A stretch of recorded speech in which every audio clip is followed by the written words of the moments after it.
They told me I had 30 days to tear down a wall my great-grandfather stacked by hand. 30 days or they'd demolish it and charge me $10,000 like I was some scofflaw at a county fair, not the man who'd kept this land in the family since before there were subdivisions to hate on.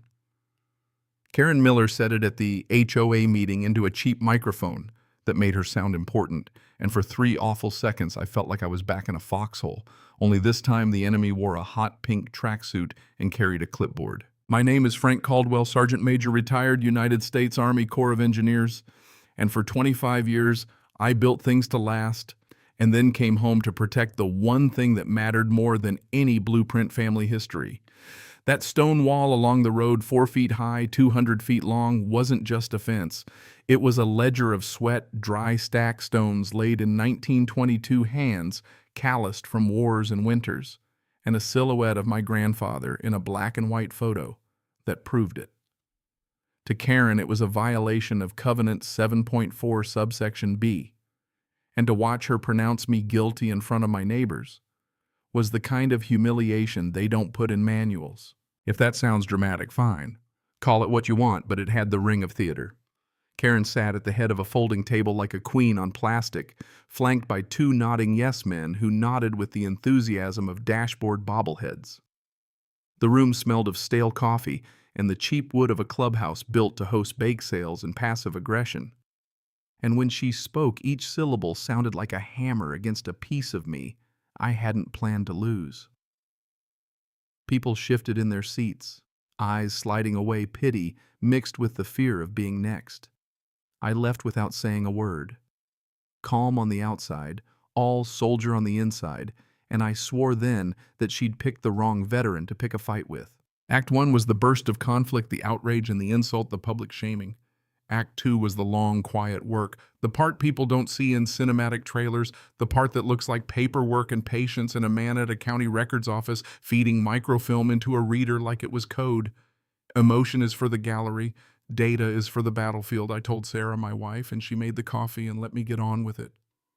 The engineer in me loved the drudgery deeds, plat maps, tax rolls, microfilm that smelled of dust and time. I read every line until the ink blurred and my head cleared. And on the 3rd day, hunched under a humming lamp, I found what I didn't know I was looking for. A tiny discrepancy along the northern edge of my property, about 20 feet, where the developer's 1998 plat and my family's 1920 survey didn't line up.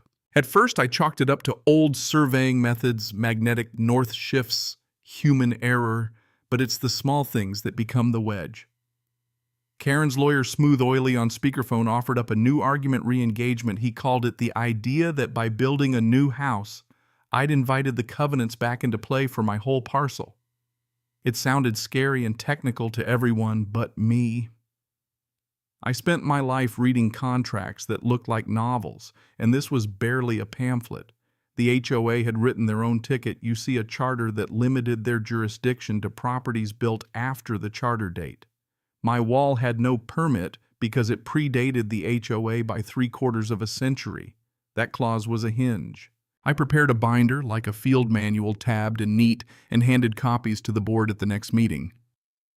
They hid behind their lawyer's flattery and a phrase that was meant to intimidate. Still, I left that room knowing the rules. I left it thinking in maps and markers and iron pins. The kicker was simple and irrefutable boundary survey.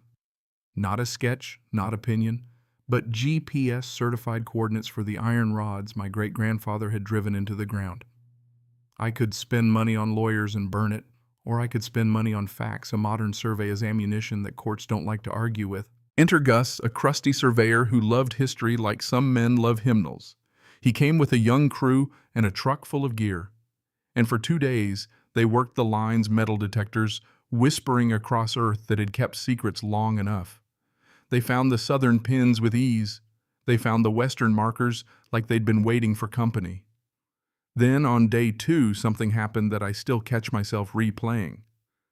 Gus walked out across the HOA common lawn, knelt down by the putting green, and the air in my chest changed. He reached into a hole and pulled out the rusted top of an iron rod less than 10 feet from the clubhouse wall. "You'll want to see this," he said, and I remember that voice like a bell. He'd triple-checked his GPS, overlaid the old plat with the new, and the data didn't whisper. It screamed. The northeast corner pin sat where it had been placed 100 years before, and according to it, a chunk of the clubhouse. The manager's office, the deep end of the pool, the pump house, the tennis courts lay squarely on my land. For a moment, the world felt like it had slid under my feet. The fence stopped being the story. The fence was a symptom. The developer had either misfiled or stolen ground in 1998, and Karen's crusade had handed me a detonator. You think I set a trap? No. We filed the survey, a government-stamped, GPS-verified map, and then we did the best thing a good defense can do. We did nothing. We let the 30-day clock tick down because we needed her to make the next move. We needed her to overplay her hand. And sure enough, on a crisp morning, the demolition crew rolled up with a bulldozer and an excavator and a foreman who looked like a man hired to remove things. And right behind them came Karen in her golf cart, like she was escorting an execution. She had the crowd, she had the smugness, she had the dramatic reading of costs, $12,000 for demolition, $10,000 fine, and she was ready to make an example. I walked out and handed the foreman an envelope, cease and desist injunction filed recorded survey lawyer's card. He read the papers, his face falling like a drawbridge. Karen grabbed the map and unfolded it, and the red line sliced through the drawing of the clubhouse like a guillotine. The clipboard slipped from her hand, and the street went radio silent. In public games, the moment the tyrant realizes the rules actually apply to their own corner, the room changes. People saw the math, the maps, the proof, and suddenly I wasn't the villain. I was the man who'd been right all along. That was the twist, the discovery that the thing we were fighting over was the tip of an iceberg worth a small fortune, and the small woman who'd tried to wield power with fines and humiliation had accidentally given me the leverage to fix more than my fence. My lawyer friend Dave, a colonel-turned-attorney, who looked like he belonged on TV, arrived like a deus ex machina and explained to the crowd how we weren't just making a claim. We had documented continuing trespass and unjust enrichment. In plain English, the HOA had been using my land for 2 decades without paying for it, and that changes every bedtime story about community values. Act 3 was the tidy, satisfying collapse of an abusive regime. There were emergency meetings, an eruption of anger and confusion. Then a rapid democratic reckoning, petitions, votes, resignations, and a new interim board that showed up at my table asking what I wanted. I could have demanded the demolition of the clubhouse or the wholesale financial ruin of people who'd trusted a board to act in their interests. I could have made them pay forever. Instead, I chose reform over ruin.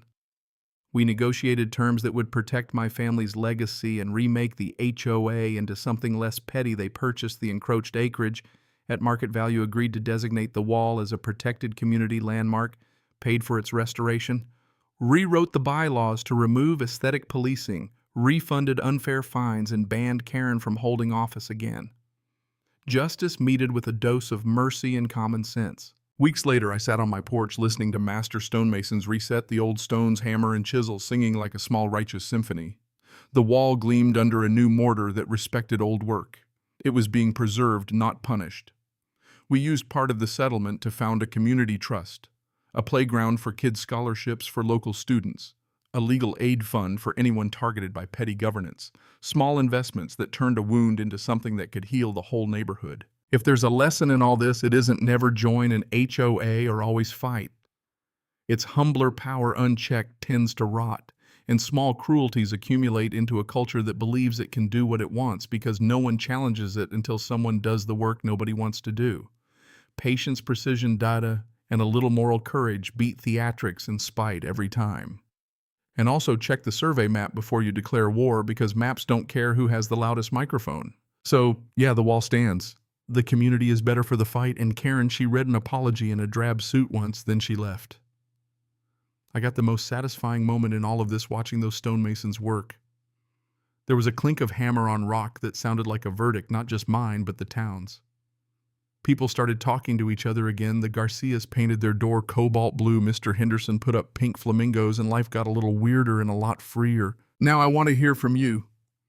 Have you ever seen small power go unchecked until it became monstrous? Or had a moment where a quiet, precise action flipped the field? Tell me where you're watching from, share your HOA or neighborhood horror story, and say what you would have done in my place was. I write to bargain instead of burning it down. Or should I have taken the scorched earth option? Drop a comment, and if this made you feel anything outrage, joy, schadenfreude, pass it on. Because if there's one thing this whole mess taught me, it's that justice served with patience tastes a lot sweeter than revenge.